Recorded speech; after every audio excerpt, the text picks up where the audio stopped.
Bourbon And is we're life. live. Bourbon is life. And that on that happy note, we will start the podcast. But no, I promise you, she is not a drunk and she doesn't have a problem. I don't go to meetings. I was paid to say that. Hey, all you crazy sci-fi and fantasy fans, it's time for your daily dose of shenanigans over here at the Blasters and Blades podcast. Just three nerdy veterans geeking out over our science fiction passions and fantastical fantasies. A place where magic is king, the sky is the limit, and space is the place. And now, dear listeners and viewers, you know why we didn't pre-record it, because sometimes those mistakes are they're like the icing on the cake that is awesome in us. I live for those moments when you mess up. I know you do, because you love me so much, clearly. I do. I just want to watch you fail. I've been podcasting with you for over 3 years. I love you. Just face it. All right. So next is the introduction. So Rachel Beck, Madam Author, might you introduce yourself to yonder listeners and viewers? Hello, yonder listeners and viewers.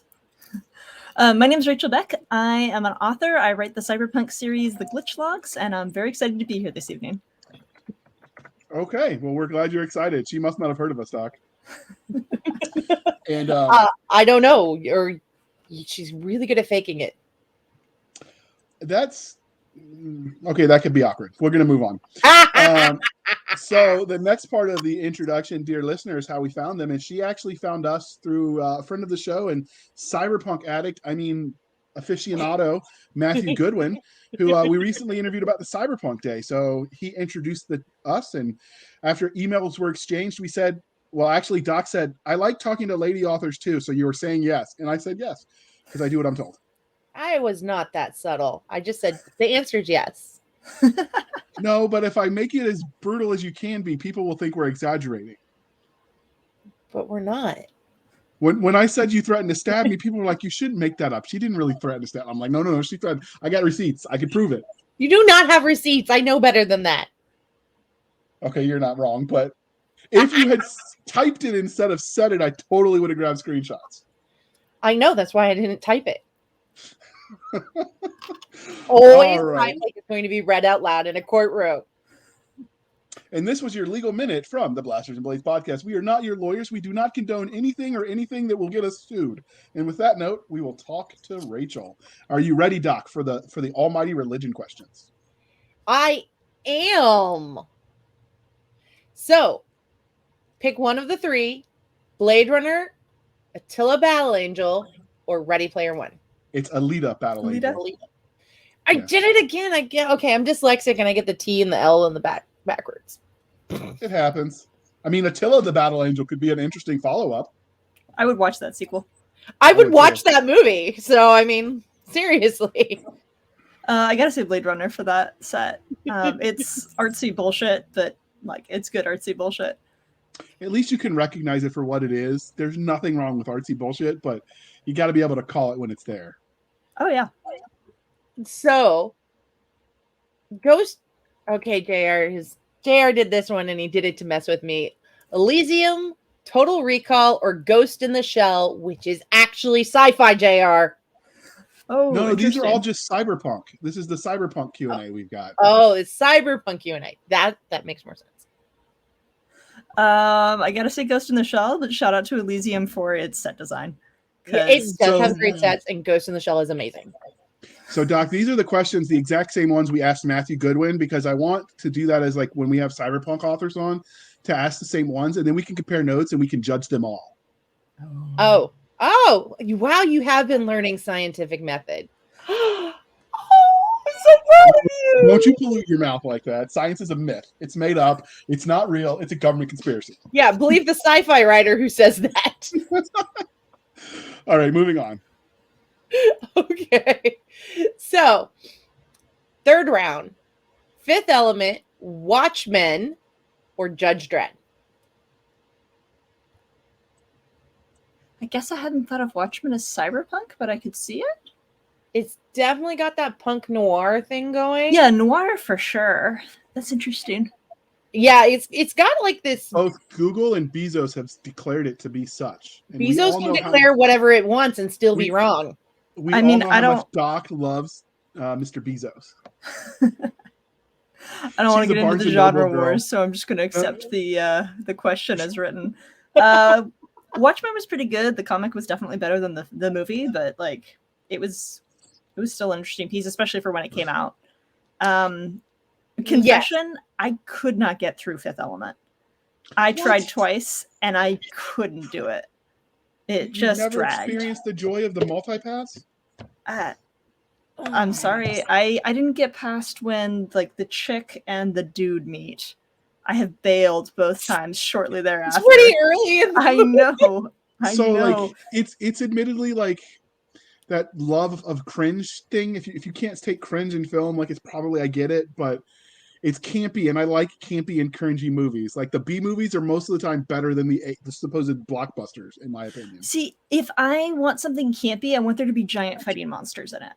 Like, give me your Godzillas, give me your Pacific Rim, like where the dialogue is when you go get like more popcorn and you come back and there's just giant high quality CGI monsters beating the shit out of each other. Yeah. You missed the good fight scenes because it felt like an anime movie. Yeah. It felt like an anime movie done live action and done well. I loved it. So you have the fight scene on Fifth Element where Dallas Corbin, they want to negotiate with him, and then it's like pure cheesy 80s, like it's not made in the 80s obviously, but it's pure cheesy 80s action movie where he just goes in and literally kills all of them. Like, no, there is that stuff in there, you just didn't make it far enough. Okay, maybe someday I'll give it another shot. I just maybe like just sleep through the first part. Yeah, I was gonna say maybe just start in the middle. Maybe start in the middle. My dad in Lord of the Rings. He woke up and he goes, "They're still walking." Yes, but this is different walking. They're still walking. I mean, that's could be a summary of Lord of the Rings, but they're still walking. They're still walking. But, that's pretty good. All right, we got one more, Doc, because I know you like these questions. Okay, RoboCop, The Matrix, or Tron? I mean, The Matrix, I gotta say, like it just like I rewatched it again recently, and it still holds up more or less. Like there's some weird CGI moments, yeah, but like broadly speaking, it holds up. I don't feel like Tron, as much as I love it, I don't feel that it has. Cyberpunk seems to have a noir almost aspect to it. Mm-hmm. Yeah. But Tron doesn't have. Yeah, I mean, Tron's interesting because it's this whole like virtual world thing, right? Which is like very cyberpunk. Yeah. I think it was called Cyberpunk before like GameLit and LitFit. What is the other one for GameLit? It's GameLit, Lit RPG. Yeah, Lit RPG. I feel like it fits a little bit better because they are going into a game. I think when it was classified as Cyberpunk, those didn't exist yet. I could see it. So it's still fun. Movie. It's pretty colors all over the place. It's definitely not something you do while tripping on acid, just because I imagine those neon colors would drive you bonkers. Okay, that was an interesting segue for JR right there. I mean, I've never done it, but when I deployed, we had the surge. All I'm going to say is not everyone passed their drug test to come back in the Army. And I wasn't one that failed, but my gunner in Iraq on my first mission was tripping out of his mind. That was interesting. So you had your legal minute at the beginning, and now you have your medical minute. It's good. This is true. Most of the time, the medical minute comes from Doc, and she'll try to like scare us with all the gory tales from when she was a medic. And I liked RoboCop, that 30 seconds scene where you have 3 seconds to comply. Like that's totally iconic. Oh yeah. But I don't. Of the three, like I think The Matrix had such an effect on pop culture. I mean, people still make the comment about the red pill or the blue pill, right? That's morphed into something more. Oh, well, there's people who make the comment and they're too damn. They haven't even seen the movie yet. And I'm like, well, some of the people making the comment weren't alive when the movie was out. Okay, so DVDs, streaming, no excuse. So when I have like a KSU freshman or sophomore who makes the comment, I'm like, oh, and they have no idea. It's like, child, go home and shut up until you've watched the movie. That's a valid complaint, but. All right. So we here at the Blasters and Blades podcast, like both the fantastical. Yes. Now I'm going to shake my fist and tell them to get off my lawn. We like both the fantastical and the scientific. Not so much me and the science. I fake it with hand wavium because we know chemistry isn't real. But which was your first love, sci-fi or fantasy? Fantasy. Actually, you can draw two really like sharp chapters in my life. I loved fantasy pretty much until I came to America, and then there was a gap where I did no spec fic, and then it was sci-fi after that. Okay.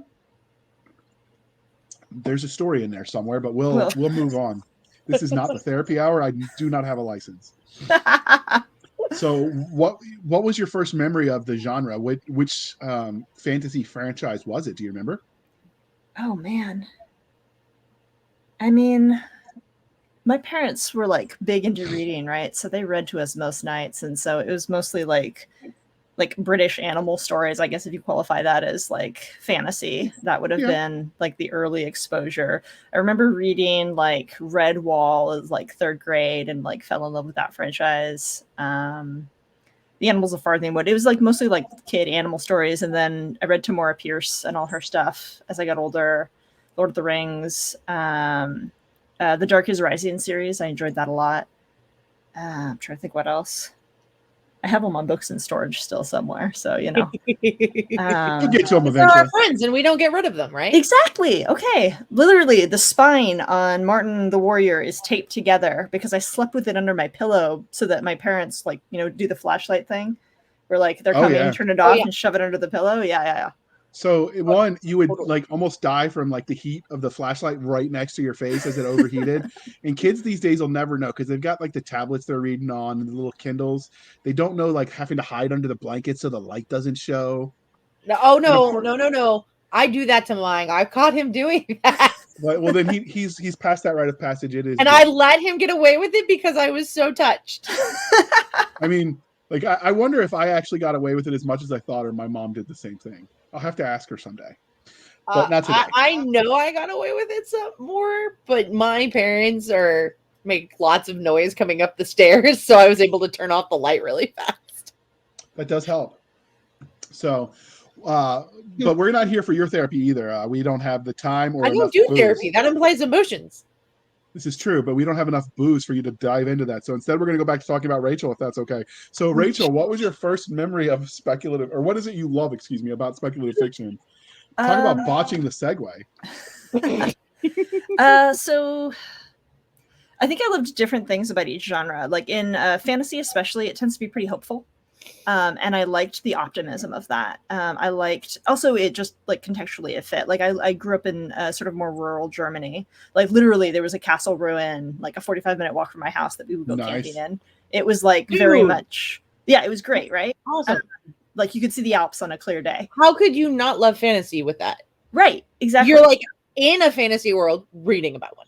Exactly. So it was this like optimism, like hope for the future. And there was this like, especially when you're a kid, there's this like magic of like most of the protagonists, if they just believe it and want it hard enough, they can do it.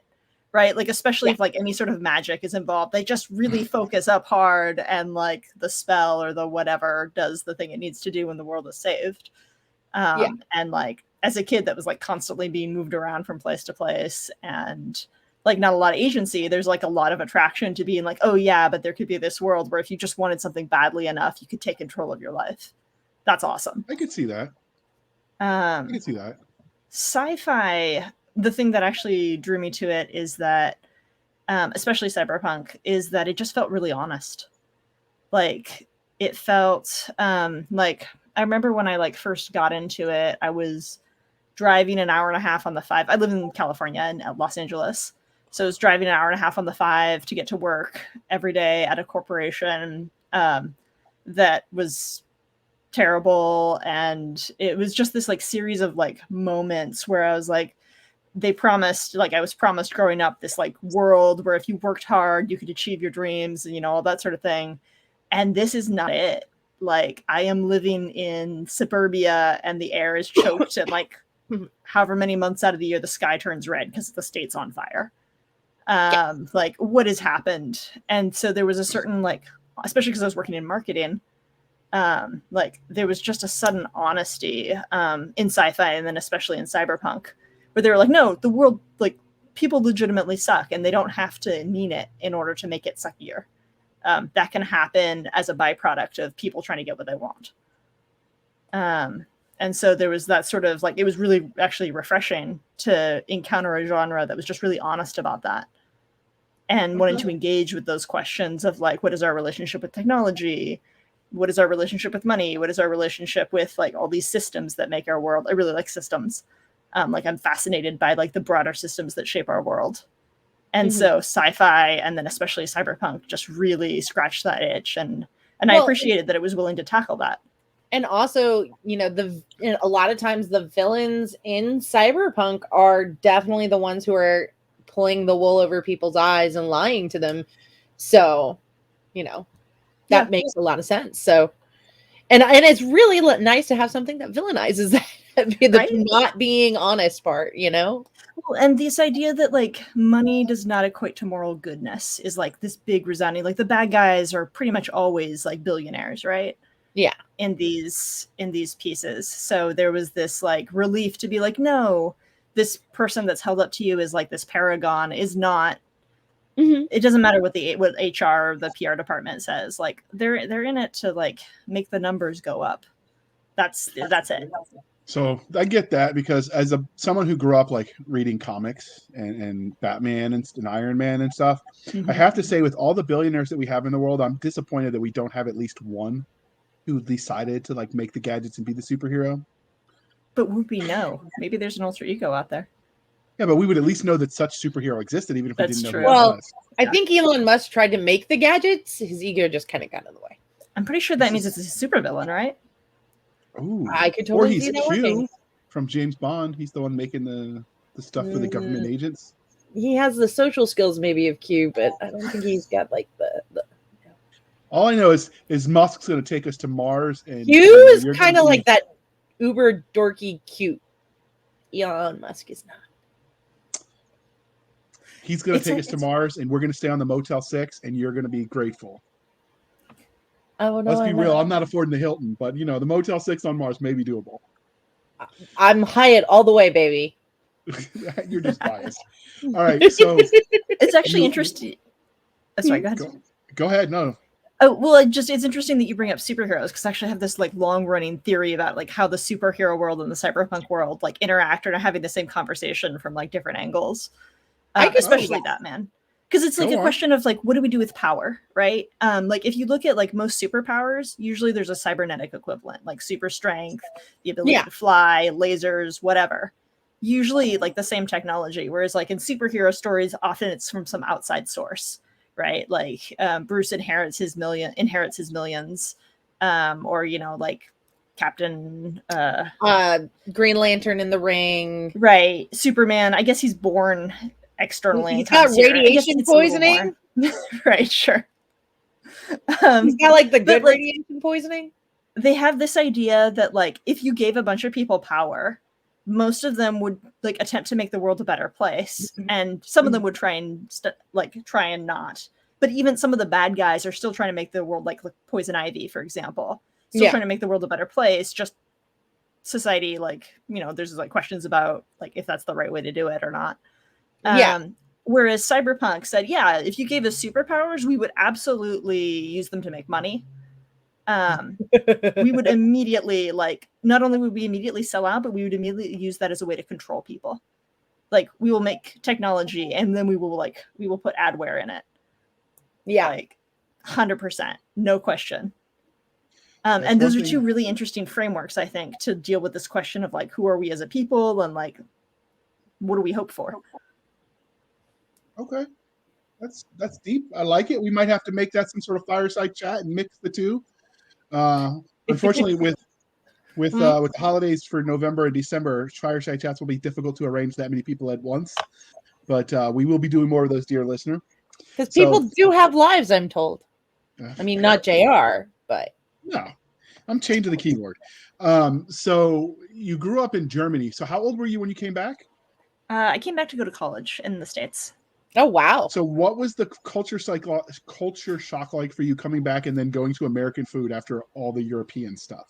Oh, it was, there were good things. It was hard. It was hard at first. I discovered that Americans know how to do really good things to a cow, though. Like, yes, we do. Americans have nailed the cow system. We need that on a t-shirt. We have nailed the cow system. You were in marketing, I can tell. Yeah, it's catchy, right? I'm buying that t-shirt. You sell it, I'm there. Americans do good thing to cows. I especially like living in Southern California. I get to like access food from a lot of different parts of the world. So even though they're not American foods per se, like I was introduced to sushi here, and I was introduced to ramen and like Korean barbecue, and those are all delicious, amazing foods, and I'm like very glad to have discovered them. American bread is largely trash though, and should not be consumed. So Yes. I grew up with a German sourdough is the exception. If you make it yourself, sure. If it is very good quality sourdough, not the one I make myself. But the one that Kathy, my baker, makes, and yes, my family is on a first name basis with her. That's good sourdough. I respect that though, Doc. You're on the first I will name allow basis with your caveats bread for the maker. sourdough. But my grandma used to make Apfelkuchel. I'm probably pronouncing it wrong. It was like an apple pancake thing going on. It's totally cool. So you'd think I took German once in college, but I've forgotten all of it. So I have no idea. I know German's got some interesting grammar things that my mom carries to this day still when she writes, and she like capitalizes odd nouns, and I'm like, why? And she's like, it's a German thing. Yeah. So I actually had my college German professor told me the best advice I ever got was if I wanted to do a better German accent, just sound like I'm angry all the time and I'm going to spit on someone almost. And that's how you get the German accent right. I'm probably going to get hate mail from Germany, so mail it to Cisca at blastersblakepodcast.com. She will love to answer your questions. I will mock the JR with you. So no, the funny one is that my Hispanic mother was telling me about German grammar, leaving quirks in her language. Interesting. My so family's you Mark can always Twain. Oh, go ahead. Go, no, talk. Oh, Mark Twain. He wrote this delightful essay making fun of the German language, and like one of my favorite lines from it is he says, "What the literary German dives into the ocean at the beginning of the sentence and emerges on the other side with a verb in his mouth." And it's like because they just shunt the verb to the end of the sentence. It's like all the information, and then behold what it is doing, the verb. I like it. Yeah, I've heard that some of David Weber's books, because German is such a thick language, have like been separated into more books. Well, and that makes sense too, because like if you want to come up with a new word in German, a lot of the times we don't generate a new word, we just squash the descriptors together until it's a word. So you can get 26 letter long words, like not frequently, but it can happen. Like there's this like the ring on the outside of a mailbox, like for the key is just literally called the ring on the mailbox outside of the key, and it's just all those words jammed together. Oh, wow. Yes, but they gave us the word Schadenfreude. So, I mean, the Germans have done something that's redeeming if they did nothing else. Well, a lot of early chemistry like some of the early chemistry abbreviations came from the German words because Germany was leading in chemistry for a long time. So. Is that a drug reference? I'm not getting. No, it has to do with rate. We do rate is K because of the German word for rate starts with K, I think. That's what I was told. Right. All right. On that happy note, you can always tell when I could have been lying to me. You can always tell when I restart my diet because I obsess about food because I can't eat it. We'll get back on talking about sci-fi with Rachel. So, how did your love of this doc that's just cruel and unusual, and I will fire you. I'm going to fine you half your pay. So how did your love of speculative fiction as a genre transition into you saying, you know what, I'm going to write these stories? I mean, I wanted to write from a pretty early age. I still have like the first story I ever wrote when I was 6. It was, I was not a child prodigy. It was not good. I was 6, but it's this. Says otherwise, I am sure. I'm sure. But like I've always wanted to I've always enjoyed writing as an outlet, and then in school it was especially good because it looked like you were taking notes, so you could like tune out and just turn out pages handwritten, and the teacher like be like look over, and as long as you look up periodically it looks like you're taking notes. And so that was how I got through high school. Sounds about right. Yeah. I tried to write something in high school, but it was pathetic. I read Beowulf and I thought I could do that, and tried to write an epic poem. Yeah, I hope my mother read it and no one ever sees it because it was horrific. You're going to try to bribe her to get it released, aren't you, Doc? See, we have this unfortunate thing, Rachel, where my mom likes her better than me, so it's kind of awkward. That's rough. That's rough. Buddy. It is. I'm pretty sure if See, my she mom knows. listened to the podcast, she'd like JR more than me. Maybe we can switch. Anyway, we'll discuss that offline when our parents aren't listening. And we'll move on. You can ask her question 12. My mom never. So, okay. So many authors let their real life experiences influence the stories they tell. Were there any specific experiences you had growing up that really influenced what you write or how you write? I mean, I don't know about growing up, but I can point to one day that made me see red briefly. And that like reinforced that cyberpunk was the genre that I needed to be writing in. So I told you I was working down in Irvine, and it was this huge drive. So I would leave at like 4:00 in the morning to try and beat traffic and get down there early, and then I would chill at like a coffee shop until like my workplace opened and I could go to work. And it's California, so like it never rains here, right? And especially during that time, we were at the height of like a really terrible drought, which is like most of the time here, but still. And so we had this situation where like people were being fined for watering their lawns, and there was this big effort to like everybody needs to conserve water. We have to conserve it, like limit your showers, and like it was this huge thing, right? And everybody was sort of like white knuckling it and being like, we need to not waste any water. But I would get there early, and I would see the Irvine Spectrum Center is like the area I worked in, and they would be washing down the whole area with like power sprayers. And they had these huge green lawns just everywhere. And I had this moment where I was like, why are they using so much water? And then it hit me like, oh, like this is this moment where if even there's so many powerful people here, no one's going to report it. And even if they did, the companies managing all of this would just shrug and pay the fine and keep throwing water away. But that water isn't going to buy back. Like you can't use that money to buy back water. There just isn't water. So all this precious, like life-giving resource is being like literally thrown away on the ground so that like the rich executives and like people in ties can walk across the like promenade without their feet getting dusty. And it was just this like moment where I felt this like incandescent rage, because like so many people were struggling, and it was just like, oh yeah, the fine, like when the punishment is a fine, it's basically a law that doesn't apply to rich people. And it was just this like tiny little microcosm of like, I see the problem here. JR. I am trying not to go on to one of my libertarian rants. So Doc, ask the next question before we go political. No, but I get it. And I think that's actually a great way to say, you know, what that definitely hits the quintessential, what does cyberpunk really focus on when you boil it down?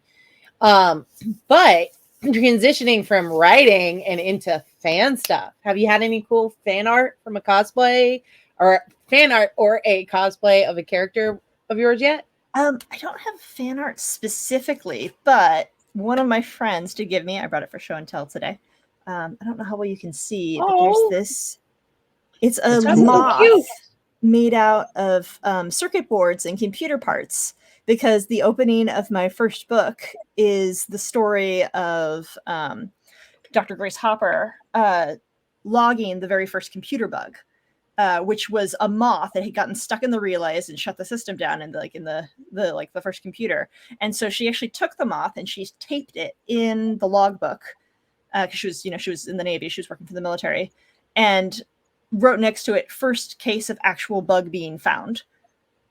Nice. And that's the first recorded computer bug we have. And so awesome. I open with that story, and it's the idea that like something small can break a giant system if it's willing to die for it. Yeah. And there are plenty of examples where that applies to politics too. Including, anything in the army. Well, no, I mean, look at how drastically World War I changed the face of the modern world. And that was because the Black Hand, a relatively small political organization, was willing to say, I believe in something enough.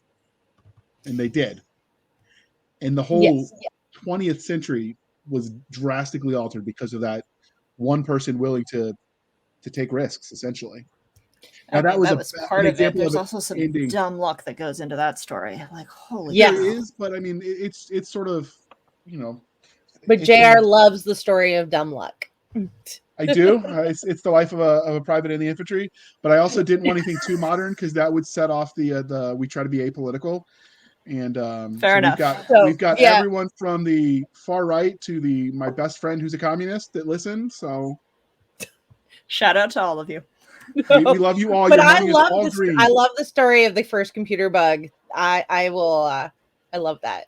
Was that that's real or that was for your? That's a true story. Yeah. Yeah. Oh, I thought it was in your story. Okay, that's it is. I open telling that story because there's like a hacker talking to a reporter, and they're like, "Oh, let me tell you this story to give you an idea of like," because the book itself revolves around these high tech thieves, and so this former thief is telling a reporter this story to illustrate. He's like, "Here's why you will never build a perfect system that can keep these thieves out." Yeah, let me tell you the story of Grace Hopper. So that's awesome. So, but I promise I have impeccable reading comprehension skills. You have something. Have you had any fun fan interactions though since you started writing? I get fan mail. The book was originally posted online because I wasn't sure if anyone still read Cyberpunk when I started. So I initially posted it all online for free, and I started getting fan mail, and that was like, okay, like we can move forward with this and go to like publication and all that and write the rest of the series. But then recently, just a couple weeks ago, I actually had like my first experience of a stranger outside of a convention coming up to me and being like, "I love your work." Like I read the whole series and it was very exciting. Turns out have no ability to be professional when surprised like that. So I just lost it. I was like, "Oh my gosh, thank you." And just like flailing sort of, I talk with my hands. So just like flailing wildly. It was not, that. They might not read the next one, but. Did you squee or were you a little bit more dignified? There was no dignity. None. Zero. None. Zilch. That's okay. You get a pass on the first one. Okay. As females, we can get away with it a little bit more. This is true. You know, it has to do with that being cute and adorable thing. JR never mastered it. I'll get there one day. No, you won't. So, can you give us the highlight reel of everything that Rachel Beck, literary extraordinaire? So your bibliography, basically. Oh boy. I wrote a fantasy novel out of college that's no longer in print, and that's probably a good thing. But after that, things got better, and I made this line of, I call it story jewelry, and it was basically little pieces of jewelry that each came with like a short story, and it was the story of the circuits that like burned down, and all the animals escape into the night, and they each have like a little perspective piece on what they saw happen that night. And if you put the stories together, you can figure out who done it. That's cute. It was That's kind cute. of awesome. It sold really well at conventions. They were just these little like animal pendants. There was a fox, a raven, a rabbit, the magician's rabbit, and so on and so forth. So that was a lot of fun to create. I worked on what was called the Dracula Files, which was a retelling of Bram Stoker's Dracula, set in modern day San Francisco. So cool. Like it's all instead of the original is like letters and correspondences that go back and forth between people. Whereas, so we did it all with audio. So we did like voicemails and radio spots and things like that. So it's like a found footage style piece as Dracula comes, and it's pretty faithful to the original. So we just transfer all of it, but into the modern era. Like, what if Dracula didn't go to England? What if he came to America in the modern day? And that was a ton of fun. We did 3 seasons to do the entire story, and wrapped it. I want to say 2018, 2019. And then after that, I wrote the Glitch Logs. And I'm on 3 books are published, and I'm working on the 4th one now. Awesome. So, are you still going to be selling the jewelry / story thing, or is that dead too? I'm not sure. The way I was supplying it is I had a friend who worked at a trophy shop, and she could use their laser cutter. But she went and got a different job, so I need to decide if I'm going to find a new supplier or not. That sounded very cyberpunk, that answer. I can appreciate your dedication to the cause. No, it seemed like it got a lot of creativity that you then, okay, I'm done with that. I'm moving on, and I'm pulling it from the market. So I don't know. Maybe it's worth cleaning up and putting stuff back out there. It might be. We actually, my friend and I, Karen Keene, we actually ran a production company for a number of years. but we had to close our doors in 2019 because we just didn't have the ability to work full-time jobs, like multiple jobs most of the time, and then also run a production company. It turns out that there's just a ton of logistical work, which ended up being fortuitous because 2020 happened right after that. And yeah, yikes. But yeah, I mean, there's still a lot of content out there that someday, now that the convention season's opening up again, we might revisit. Okay. All right. So since you listed the series that you got out right now that you're focusing on is Cyberpunk, you've already sort of answered what you love about Cyberpunk as a genre from the reader perspective, but what made you decide to shift to writing that? So honestly, it's because I wanted my friends to like the genre too, but none of the stuff I handed them was accessible. Okay. What do you mean by accessible? So like Gibson has beautiful prose, but most of my friends picked it up and went nope and like put it back down again. Especially and then like especially my women friends, anytime I handed them something, I'd be like, here it is, here's the content warning that goes with it. And like Cyberpunk is dealing with some gritty stuff, that's part of the genre, but also I was like, I want something where you can sit down, you can knock it out in an evening, and it's fun. Like I want you to fall in love with the genre the way I did, because like some of it is like these big heady ideas that I think are like really important to society today and the conversation we're having. But also I really like the aesthetic of neon in the rain reflected off of an oily puddle. Like I just love it. It looks awesome. It's like the only time pollution actually looks okay.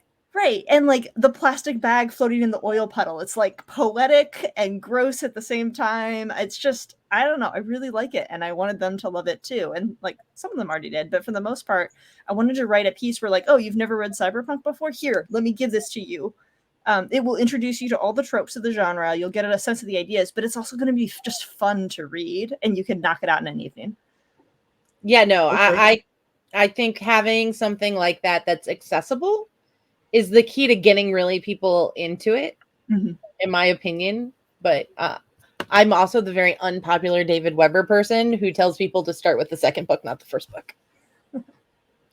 The second book is much more accessible and much more fun to read if you like to read for fun. I liked On Basilisk Station. I liked it well enough too, but Honor of the Queen is much better. It's much more fun. It's much more approachable. Fair. All right. So did you, since we're talking about Cyberpunk and not David Weber today, did you participate in the Cyberpunk Day this year, since we heard about you through Matthew?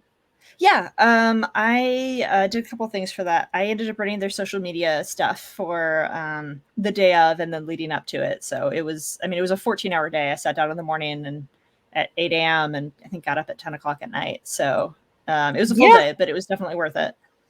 And then I also made... Oh, go ahead. No, go continue. I also made, there was a trailer that went out that had like everybody's book covers and logos and things. And it kind of zooms in past a bunch of cyberpunky looking buildings. And then it's like short. It's like a 20-second animation. But I built that for them for fun. And that's then awesome.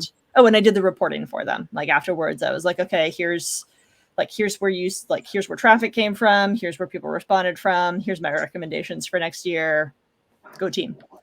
I like her. I want to keep her. Because she likes numbers. Is that what this is about? I do like numbers. Data is important, and having relevant data is important to optimize what you're doing, because you don't want to piss in the wind and get nothing done when you could be doing something important. Doc, you know that math was invented by the government to keep us down.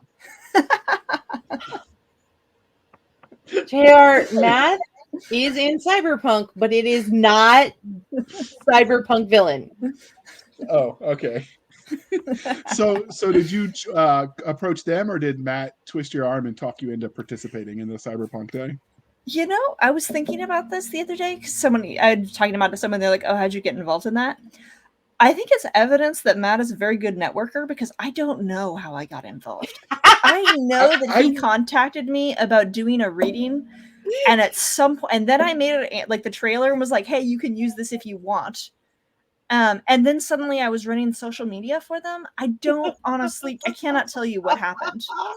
I know 1 minute we're talking about his book series and it's kind of cool.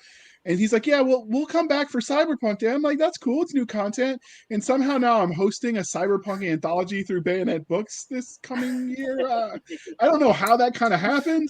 Yeah, and I had to he's tell really good. my mom's that runs the business side of things. And I had to tell her, I'm like, yeah, I haven't actually done the market research. So I don't even know if this is going to sell. But somehow I said yes.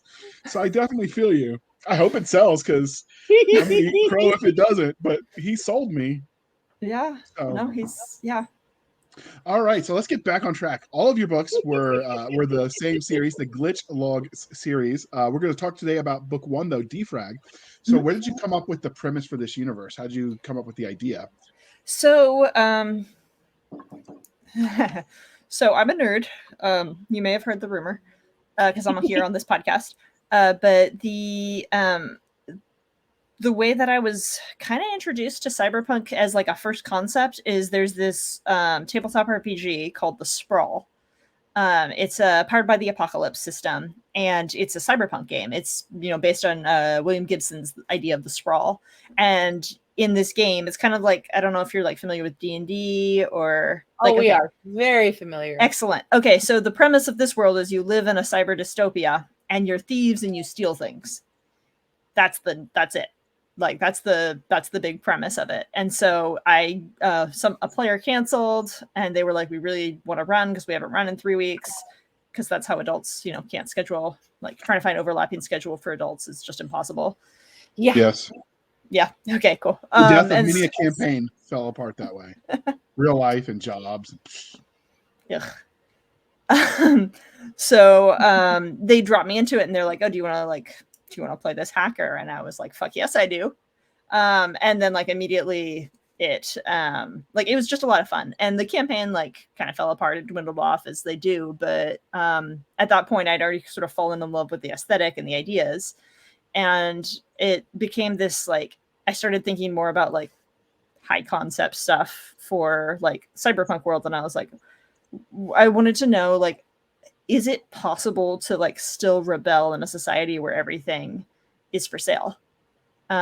Because any move you make in a society where like every inch of everything is bought up, like hurts somebody and benefits somebody. So if you're going to like move in that space, like you may as well get paid for it. But then you're also like supporting the system, and there's sort of this complicated like problem of like, how do you not just feed the system when you're in a space where everything is bought up? And then like, what happens if you have a conscience in a cyber dystopia? Like, oh no, because like the way to like hurt a company is also hurting the minimum wage worker at the bottom of that pile. And they have got to like buy baby formula like that night for their kid. Like, so where do you like, how do you even begin to approach this problem? And that all sounds very heady, but then I also wanted a book that was going to be fun. So the first book deals with high-tech hacker. She's on a job, to steal things from giant corporations. The job goes wrong and everybody has to get out alive by like forming tenuous alliances, and everybody has like crossed agendas and things like that. So like the story itself is like very much high action adventure. Everybody gets in, gets out. There's like, she's a hacker, so she goes into their cyberspace a lot, and it's beautiful and artistic. It's my artsy bullshit. But we can all respect the artsy bullshit. But then like also I wanted to like introduce these ideas, but not have a soapbox about them, right? It wasn't supposed to be like a well-written essay disguised as a novel. I wanted to be like, hey, let's talk about this, but let's have fun while we do it. Let's have some optimism while we do it. Okay. So, Doc, do you like the artsy bullshit? Sometimes I do. Okay. I like it in my books. I like it on my cover art. I don't like it in like my table conversation. I don't know. Like I've had people try to impress me with artsy bullshit, and I just kind of look at them and I'm like, okay, next, please. Those are the kind of people that actually think impressionist painting is good. No. Yeah. Okay, we'll move on. No. Okay, so let's take a look at your cover. Speaking of artsy fartsy, I like this. It really reminds me of a manga, actually. Like when I first saw it, I was like, that looks like a cyberpunk manga. Okay, so funny story. You say that. I have literally had people walk up because I tend to sell mostly at like comic conventions and things like that. And I literally have had people walk up and picked it up and opened it and went, "Oh, it's words," and dropped the book. Oh my gosh! Oh, it's what words. a bad allergy to have.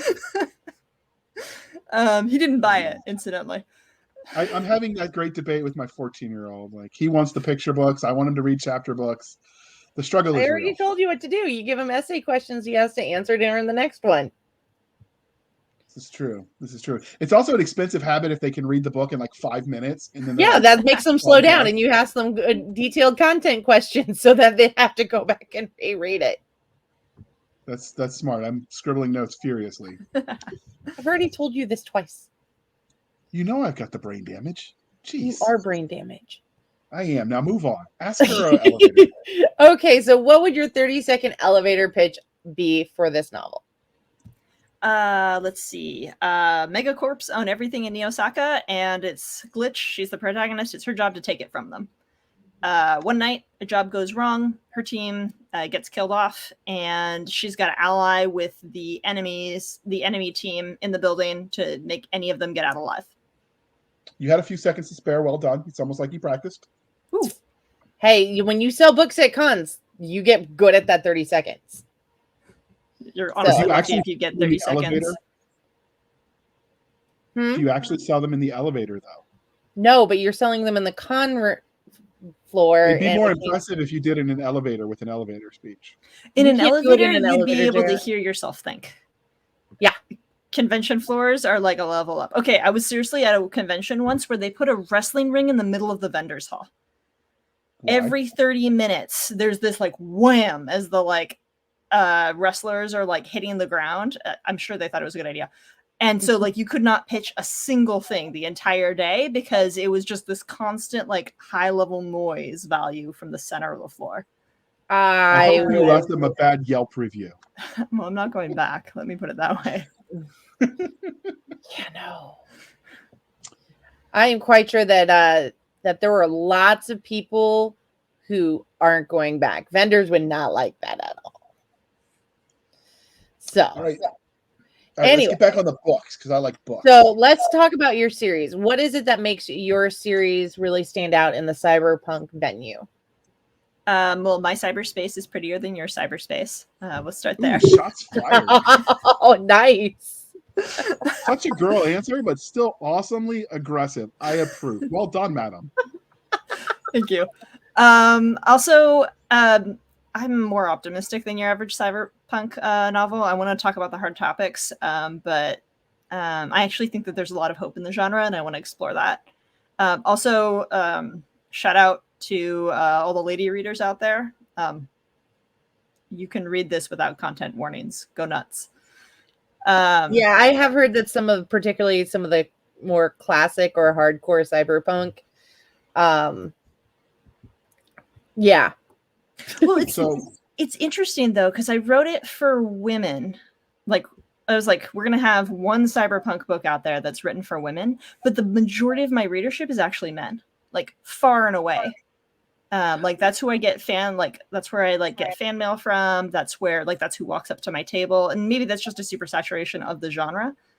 But it was a surprise. I was not expecting that. Well, I think it's because guys, they also want to have because like the hopeful. They still want to have some of the same things. Like we all need to feed certain parts of ourselves, and just because we're male or female doesn't change that those parts need feeding still. Yeah, I think that makes sense. You're not the only female author I know who's like, I wrote this really for women, but like 90% of my readers seem to be male. So, and I think that just goes to show, that males are a majority of the population, which is fine. I'm not going to complain about that, but it's that they still have the same things that they want to read. Yeah. So now, when you said that, unlike the rest of the genre, this doesn't have trigger warnings, Are you implying that there are issues of consent in a lot of the cyberpunk genre? Without being too graphic. Yeah, I mean, Snow Crash is a great example. The first 2/3 of the book is a lot of fun. Yeah, I've heard about the last. Yeah, the last third of the book, the author like forgot that one of his protagonists is a 14-year-old kid, like a 14-year-old girl. It's rough. All right, you'll have to tell me that offline because we want to keep this family friendly. Yeah. Yeah. I mean, it's everywhere, and like he kind of comes to the territory, but also like we could have one book that didn't do that. Yeah, that's fair. Well, and I think that's really awesome. I'm definitely looking forward to picking this up and reading it because it looks awesome, and it's nice to have something with hope. Because that's one thing that kind of always pushes me off with the genre is I want things. If I want dark and depressing, I can turn on the news. Okay, that's what Twitter's for. Yeah. Doc, before you ask your trope question, I got one question for you, Rachel. Since you mentioned that it's hopeful and it doesn't have the stuff that would require trigger warnings, presumably that makes it slightly more wholesome. And as someone with both of us, we've mentioned trying to get our kids to read actual chapter books. What would the youngest age you would say would be acceptable to read your book? I mean, because we've got some families that listen to this together. So I've had the same question from parents at conventions, and what I tell them is it's not a hard read. Like you could read it like middle school, high school, like the language level is not going to be hard. I'm not out to prove my literary credentials or anything. There is swearing in it. So depending on how parents feel about that, some parents are okay with it. They kind of look at me and laugh and are like, have you heard my kid's music? I can understand that. And other parents are like, okay, thanks for the warning. And then like, you should go talk to, what other vendor is here at the hall. They'll have something that's a little bit more what you're looking for. See, I'm like the middle ground parent, and I'm like, you're going to be exposed to it, but it is also your job not to parrot it. That's fair. Fair All enough. right, Doc, you get to ask her one of your favorite questions. Mostly because it let you make up a word. Oh, the Tropalicious question. How do you feel? Yes. How do you feel? She likes making up that word. I don't like making up that word. It is a word. To you and you alone, and now to Rachel, because she and Dragon Con, all of Dragon Con. Tropalicious is a thing. All right. Well, let's let her answer instead of us bickering like siblings. So, Tropaliciousness, what tropes do you feel you hit on the best, or you twist in just kind of that fun way that you want? Okay, so I also enjoy tropes. One of my favorite tropes is spiky on the outside, but like loyal ride or die on the inside. And so that's my main character. She's not great with people, but like, holy hell, if you need somebody in a pinch, she's the one that you want to call because she will show up and go to bat for you. So I enjoy that trope a lot. Lovable asshole. I like that one quite a lot too. Like, which is a variant on the previous one. I recognize I have a type. No wonder she likes it here. You're just an asshole. Actually, Jer is the nice one out of the two of us. I wasn't going to say that, but because I am the nice one, so I won't tell you that you're the asshole. But I'm just. So we hit that one with probably more characters than I should. Like, I should probably find other tropes. We also have like the femme fatale. The innocent shows up in book 3. For better or for worse in a cyber dystopia, you're probably in trouble if you're the innocent in that space. One of my favorite characters is Tony. He's in book 2. He's a really weird dude, but he's your shapeshifter. He's, your ally one minute and he's your enemy. Like, he's liable to be one or the other at any given moment, and you're never quite sure which one it's going to be, but he's also like charismatic enough that people keep coming back. That's awesome. Okay. So, we talked about how this definitely fits in the cyberpunk, but where do you see this fitting in other subgenres? Like, because there's a heist. Is it a heist story also? It is a heist story, especially the first and the third are like just straight up, we need to go get the MacGuffin. The MacGuffin is in X location. Let's go get it. Like it's not a complicated plot in that regard. The Let's see. So here's where we come back to my like theory about cyberpunk and superheroes. I would argue that it's trying to be the superhero genre in a world that's really built against it. Okay. Like the protagonist is unfortunately saddled with a conscience, kind of. Only here will a conscience be a problem. Right. And like in any other genre, that would be the thing that saves the protagonist, is usually like they do the right thing, and at the end of the day that's what vindicates them. Whereas I wanted to like look at the question of like, hey, what if doing the right thing, what if you're not the one that pays for that? What if that is like, yeah, you're gonna do the right thing and it is like morally the right thing to do, but it's going to like the cost is gonna fall on somebody else's shoulders, and it might be somebody at the bottom rungs of society. Like, how are you gonna navigate that in a space where everything, like there is no free real estate, everything is bought up? So I think it engages with a lot of the conversations of the superhero genre, though I think you would be hard pressed to argue that it is straight up superheroes. So I like that. Can you tell us a bit about the main character? Like, what's her backstory? Just a bit without giving us too much spoiler. Yeah, so she was a professional gamer for a long time. And then due to a series of life events, ended up becoming a professional thief instead. She has a hard time with people because she spends a lot of quality time with her computer, if you will. And she has the ability to jack into the Matrix via a port in the back of her head. And she's very, very good at what she does in that regard. But it turns out that even in a world run by computers, computer skills are not the only thing you need to make it work. Okay. What about secondary characters? Because everybody loves a good secondary sidekick type character. Although obviously not all secondary characters are sidekicks. But do you have any favorite secondary characters? Oh man. Okay, so I've already mentioned Tony. He's the second in command of a Korean motorcycle gang, and he's just a ton of fun. He's just a weird guy, and I like him. West in book 3 is also one of my favorites. He is your lovable asshole. 100%. His job is to make people like him and then do what he wants. And he's very good at it, which makes him kind of dicey to interact with because you never know, like, oh, is this you or are you being played right now? And that's a lot of fun. Nero in the first book is also one of my favorites. He's got a mask that he basically uses to instead of seeing his facial expressions, he'll just post like emojis or memes or whatever to sort of like to emote what he would like you to see rather than like whatever his expression actually is. And he's just this delightfully like overblown character. He's a lot of fun too. Okay. So do you have any bad guys that they face other than the corporation? Obviously, no spoilers. Yeah. No spoilers. That's tricky. Yes. There is a punch because of spoiler issues. We understand. Yeah. There is a big bad that's hunting Glitch, who was a former like person on her like gaming team. He's the one that, because of the crisis that he set off, sort of drove her to a life of crime. And he's like still hunting her across the books.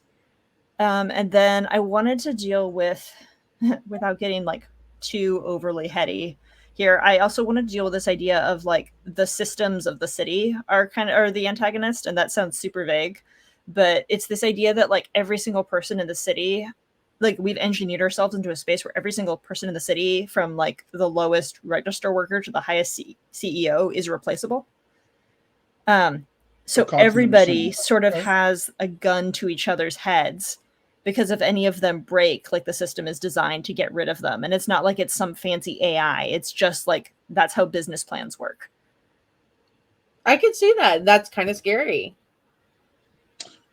Okay. That is a depressing look on modern life, but hopefully they solve it in the end somehow. So speaking of characters, since we've talked about your favorite secondary characters, your bad guys, your good guys, if your characters met you in a back alley and they knew you were Rachel Beck, the god of the universe, the creator of them, the torturer of them, and they met you in this back alley, how do you see that interaction playing out, and how quickly will you die? I mean, pretty quickly at this point. I might have survived the end of book 2. I will not survive the end of book 3. So they would have some words to say with you? I mean, I don't think that there would be words. I think it would just be like, oh, it's you, bleepity bleep bleep bleep, and then like, and that would be the end of it. Though realistically, she's a hacker. Realistically, I would never make it to the alley. I'd try and leave the building, and the doors would be locked, and the fire suppression system would end up killing me or something like that. That's okay. As someone who worked in a vault once upon a time, I can definitely understand the dangerous nature of that. When you work with historic artifacts, they have the halon fire suppression Exactly. system. Mm-hmm. And I remember as an intern, the park ranger I worked for was telling me that don't worry, interns are replaceable. If something happens, I'm to die to protect the artifacts. I hope he was kidding. Oh my gosh. So I totally, I can respect that hit on a visceral level when you said like you wouldn't even make it. Like that's all right. This is not the JR therapy hour, so we're gonna move on. Doc, next question is yours. Now that we've learned JR is even more scarred than we thought. So do you have a favorite archetype since we've talked about characters? I mean, spiky on the outside, heart of gold on the inside is definitely a type, and I like that type. Beyond that, is it because you relate to it so well? I'm a very difficult person to get along with. I don't know if you know. I haven't noticed, but you get along with Doc, which says some things. So I also like I mean, not quite the himbo archetype, but like something close to it where they're like, you really mean well and you're just about indestructible, but man, you're not that bright. Like the hero who's like, I'm gonna go face the whatever, like single-handedly, let's do this. And you're like, no, you beautiful idiot. Like you're too good for this world. Come back. We will get a better plan. And I think you always need somebody like that in a group so that you have like a moral conscience. Yeah, I mean, you need the heart, right? The reason we do what we do. So, yeah. Wow. And then, so definitely, particularly more so for cyberpunk, I think than most sci-fi subgenres, the world is as much a protagonist in your story. So, what exactly should we expect to see from this person that is your world? Well, you should expect to see a lot of rain on neon reflected in oil petals. There's a lot of that. You should also, because I worked in marketing at the time when I was sort of conceiving of this space, you should expect to see a lot of snarky commentary through billboards and just like the existence of franchises and things like that about the world. Like I won't sit there and monologue to you about the evils of society. I'll just show you a floor of an office building where they made all the cubicles have glass walls that are like reconfigurable, and make some snarky comment about like it was designed by a team of executives who didn't have enough liberal arts degrees between them to see the symbolism of it. Like, wow, it's okay. I'll be snarky at it about like, so it's a snarky high-tech world. It's beautiful, but it's also really like dirty. We appreciate the snark. The characters are all like from the lowest class of society, and they're looking up. So okay. Obviously Defrag is book 3 in a series, as a part of a 3-book series. You've told us so. Where do you see this going? How many? You said you're working on 4, but do you see this going prolonged? Do you see it branching out to talk about other characters? I want to get it done in 6 books. That's my target right now. We'll see as I get closer to the climax if I think I need another book or not in there. But I'm planning on following this protagonist the whole way through. Part of the thing I wanted to test out with her is this question of like I want her to earn her wins. So like, how can I drive this character into the ground enough? And will she still come out on top on the other side? And like, let's look at that. So in the first 3 books, it's a lot about like, just like the raw, like we need to survive this hellish dystopia. And then book 4, after the events of the end of book 3, there's sort of a turn, and we get to like this character is like, no, I need to start, like, it's time to punch back. We need to start like being proactive about making it in this world. And so I want a couple books to explore what does that actually look like. And then we'll have a grand finale where we hopefully will start to resolve some questions. Or resolve questions and open new ones for a follow-on series, maybe? Possibly. I actually have, in a radically different genre, another set of series I want to write. I want to do like older books that are like public domain. I want to revisit them in a fantasy setting, like go back to fantasy. Like I want to do a retelling of Les Mis with fairies, and Eponine and Cosette are sisters. And I want to focus on them as the protagonists and be like, hey, this is a story of sisterhood. I think that would be interesting. I think that Count of Monte Cristo is just dying to be rewritten as a vampire or something or other. I could see it. And then Phantom of the Opera. I mean, it's right there. There's clearly a ghost that's trying to get this girl to like attach to him, so when she dies, her ghost will stay in the theater with him, right? Like it's right there in the name. All right. I see an entire series for you. Next, if you say you like Sailor Moon, Doc's going to run away with you, and I'm going to lose my podcast host. But we all know that she's got a strange addiction to the Sailor Moons. But so we know that it's not strange.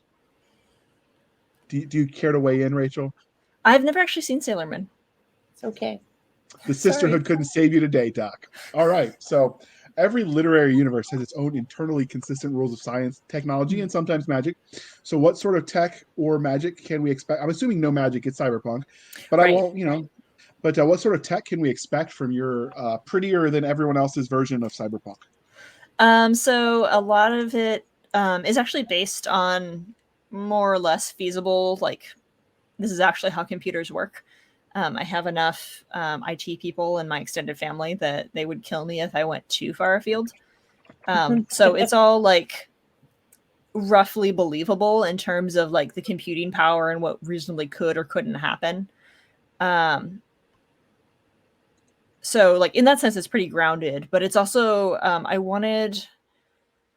so often cyberspace is like this very transactional space in fiction, or it's like Snow Crash, where it's just like the metaverse. We've all just, for whatever reason, decided that we're going to pretend like it observes the same laws as physical space, even though we're a bunch of like hackers that put this together, which I just don't buy. Like, I don't think people are going to all play pretend together in this giant world perpetually, even when it disadvantages them. So it kind of walks the line between the two. Like, I want it to be this like beautiful space where, like, it's like a very like vivid and like contrast to the like rainy, gloomy outside. Like, there's a reason that people retreated to VR in a lot of ways, but also it observes the laws of like actual computing for the most part. There's definitely a couple places where I hand wave it a little bit. Like, yeah, you got these credentials, it's fine, move along. But generally speaking, it's pretty grounded, but also very pretty. Okay. Doc, next one's on you again. So, of all the tech you invented in your universe, which one would you want for daily use? Huh. That's interesting. That's kind of a hard question because, like, as much as, even though I'm a cyberpunk author, I'm like acutely aware of the dangers. Like, my husband really wants a neural implant. He thinks that would be great to be like, I can just control stuff with my mind, like my smart house or whatever can result, can move it by thought. I'm like, yeah, that's great. But you think getting a song like stuck in your head is bad now? Like, yeah, no, honestly, to be honest, it's the ADHD of, ooh, right? I never get to watch a show again. If you and like add to that, add pop-ups, bugs, like the whole bit, yeah. Like, no. I think if I did have one though, it's purely for coolness factor. There's these, like, they call them hoverboards, but they're like low friction boards and they're towed around by drones. So like if you want to go somewhere, you like whip out this like skateboard-esque thing with no wheels and then a drone tows you around the city. I think that would be amazing. Purely for the fun factor though. I don't think that's actually a really practical way of getting around. Did you watch Back to the Future, This franchise where they had the hoverboards. Is that what that inspired? That's right. Yeah, I did when I was a kid. Yeah. Think of that, but then think of it being like, instead of being like self-powered by whatever engine, think of it being like hauled around by a drone. Okay. Yeah. Back to my cool 80s nerd credentials. How would you abuse any of this tech if you had it today? How would I abuse it? You sounded like you had a conscience because you were talking about how dangerous and problematic. But let's forget you have that conscience for just 5 seconds. I mean, I'd probably use the drone to walk the dog, especially if it's raining. Oh, that's amazing. Yeah. Yeah. No. That tracks. I mean, I definitely. We're about to get into my gripe about public transportation. Let's avoid that. I would circumvent the public transportation system. That is what I would do, and I would avoid cars. Which is like super boring, but like honestly, I have so much rage. Okay, yeah. So the home of road rage. Yeah, like it. I don't know. Seriously, it's almost like we had a guy who shot a stoplight, and this was not in like the boondocks. This was in the yuppie part of East Cobb. And this was like almost 20 years ago. A major intersection. Wow. And like the fancy part of town. Okay. Doc and I, we always come up with answers about like, horrible things we do for fun or how we, make avoiding traffic is number one. But Rachel comes in here and she's like, I'm better than you and I know it. I'm going to show everybody. I'll do something nice.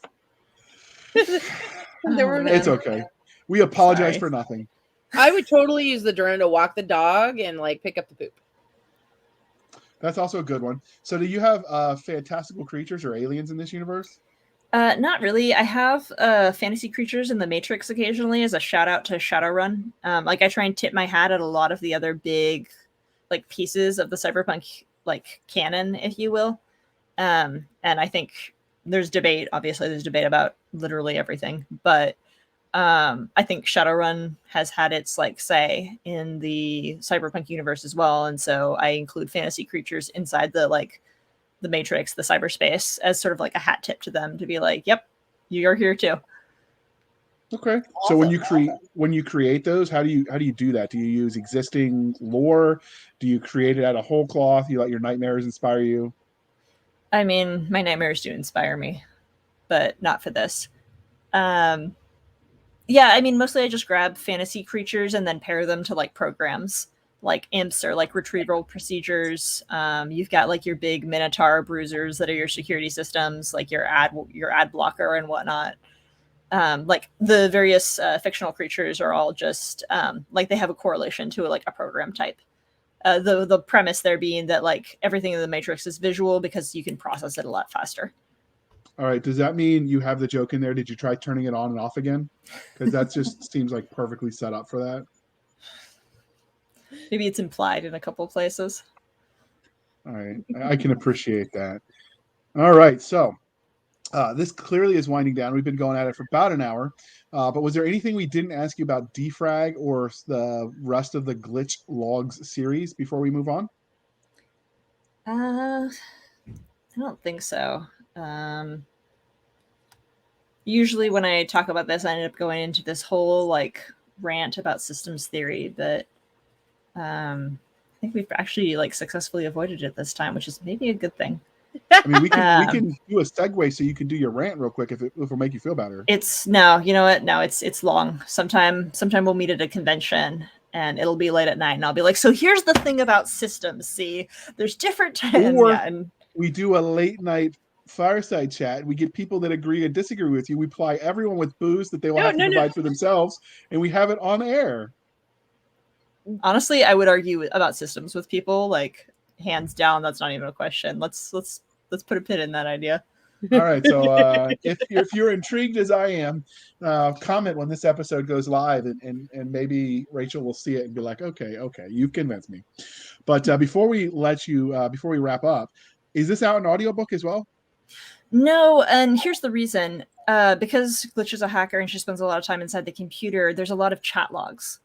And there's a lot of like a lot of the personality of the chat logs is in the misspellings and the how they break up their sentence fragments, and do they use do they use punctuation, do they capitalize things, because everybody has sort of their own handwriting for how they do chat logs, and I haven't found a way to translate that to audio.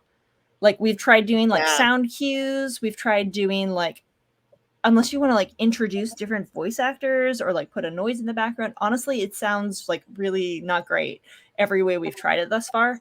Until I crack that code, I can't figure out a way to make this audio. That's fair. All right, so before we let you go, dear listener and viewer, this is where I remind you to please be kind and speak your mind on the reviewing platforms. Your thoughts help the right readers find the right books. So when you're on the Amazons, the Barnes & Noble, the Twitters, the wherever you go to buy your books, I assume you can buy things on Twitter. I don't know. But wherever you go, Doc, don't laugh. You're not much better than I am when it comes to the social medias. But wherever you buy your books, leave a review. They help the right readers find the right books. And rumor has it, for every 100th review, they get a computer chip now. Apparently, unicorns are not in vogue. Rachel has corrupted them all, so they get computer chips. I don't know what they're going to do with them, but, something dystopian. Farm Bitcoin. Farm Bitcoin. Wait. How many reviews do I have? Let me go check. I could use some of those. All right. So, Rachel, as we bring this to a close, how can listeners find you? Well, I'm on, I've got a Facebook page, The Glitch Logs, but you're more likely to get a hold of me on Twitter at Rachel the Beck. I also have an Instagram account that I check occasionally, also Rachel the Beck. Or you can email me at rachel@glitchlogs.com. Okay. You also avoid the social medias. I can appreciate that. I had a job in it. Yeah. People can ruin your soul and your like of people. I used to be a people person and then people ruined it.